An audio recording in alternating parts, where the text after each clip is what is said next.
Les chefs des quatre institutions de la République, le président de l'Assemblée nationale Vital Kamerhe, du Sénat Sama Lukonde, la première ministre Judith Suminwa et le président du Conseil supérieur de la magistrature, Dieudonné Kamuleta, ont tous pris part à la réunion interinstitutionnelle présidée ce jeudi 12 octobre à la Cité de l'Union africaine par le chef de l'État, Félix Antoine Tshisekedi Tshilombo. Ils ont débattu pendant plus de 3 heures autour de la première institution du pays garant de la nation, des questions d'intérêt national relevant des domaines économiques, sociaux et sécuritaires.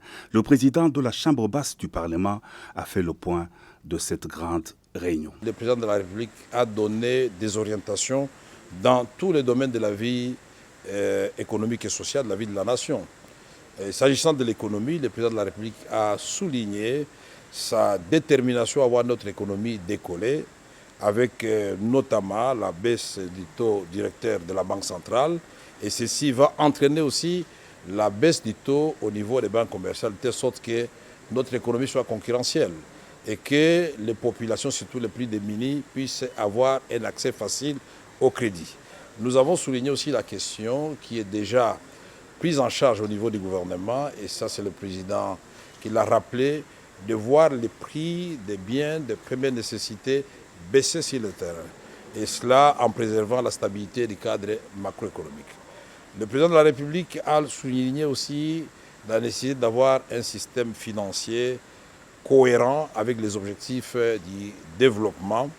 Et pour cela, il a veillé à ce que tout le monde puisse comprendre que les réformes fiscales qui vont être amorcées de façon rapide, puisqu'elles avaient déjà commencé, accélérées, nous puissions avoir une fiscalité qui soit attrayante et qui crée le climat des affaires.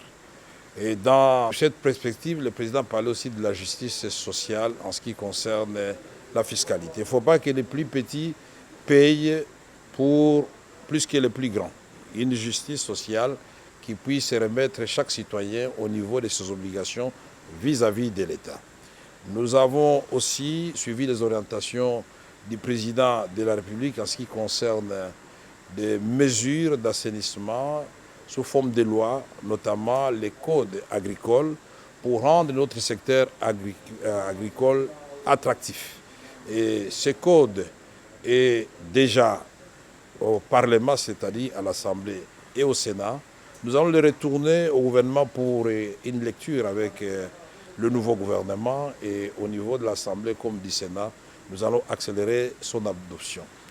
Le social des Congolais, ça a été l'essentiel du message du président aujourd'hui et de ses orientations, puisque non seulement nous avons parlé du secteur de l'éducation, où il faut renforcer la gratuité de l'enseignement au niveau de l'école primaire, mais commencer déjà à penser, même si on ne doit pas le faire tout de suite, à ce que cette gratuité soit aussi appliquée au niveau du secondaire. Ceci veut dire qu'il faut parachever totalement la gratuité au niveau de l'enseignement primaire de notre pays.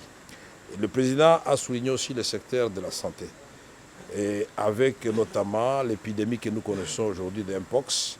Il faut non seulement la campagne de vaccination, de sensibilisation, et concernant les autres épidémies présentes et à venir, il a parlé de la prévention, qui est le bon système de santé. Nous avons aussi abordé et suivi le président de la République ses orientations en ce qui concerne le secteur judiciaire. Là, le président voudrait absolument que les réformes du secteur de la justice soient parachevées de telle sorte que nous puissions avoir une justice équitable où, par exemple, parce qu'il y a certains abus qui ont été déplorés dans les domaines fonciers, en ce qui concerne l'acquisition de terres dans notre pays, en ce qui concerne la protection du titre de propriété, en ce qui concerne toutes les saisies qui sont faites au niveau des entreprises publiques et privées œuvrant dans notre pays. Toutes ces saisies-là, au niveau de la DGRAD, de la DGI, doivent cesser parce qu'il y a une façon de résoudre le problème des gens qui doivent à l'État de l'argent sans tuer l'investissement qui est fait, puisque cela a des répercussions sur les Congolais. Le président a parlé, vous vous en doutez bien, de la sécurité à l'est de notre pays. La façon de mettre fin à cette guerre avec la montée en puissance de l'armée, mais aussi comment protéger nos populations et leurs biens en parlant de la police professionnelle que nous devons absolument encourager, dont nous devons encourager la mise en place. Et il a parlé aussi des autres poches d'insécurité, notamment avec le Mombondo, le conflit de l'Angola et l'Angola à Kisangani, l'autre rive à Lubunga.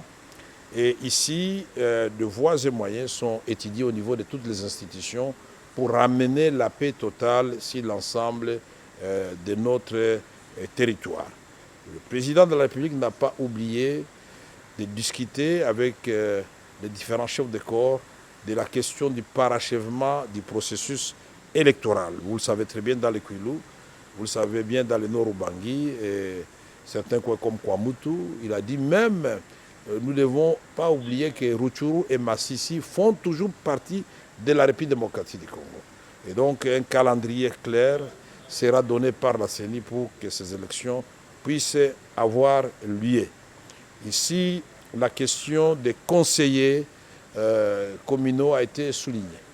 Et les instructions claires et les orientations nous ont été données par le président de la République pour voir comment ces conseillers communaux vont coexister d'abord avec les bourgmestres qui sont là et ensuite avec les bourgmestres qui eux-mêmes vont élire. Il s'est agi de la première réunion interinstitutionnelle présidée par le chef de l'État, conformément à l'article 69 de la Constitution reconnaissant au président de la République les prérogatives de veiller au fonctionnement harmonieux de toutes les institutions de la République.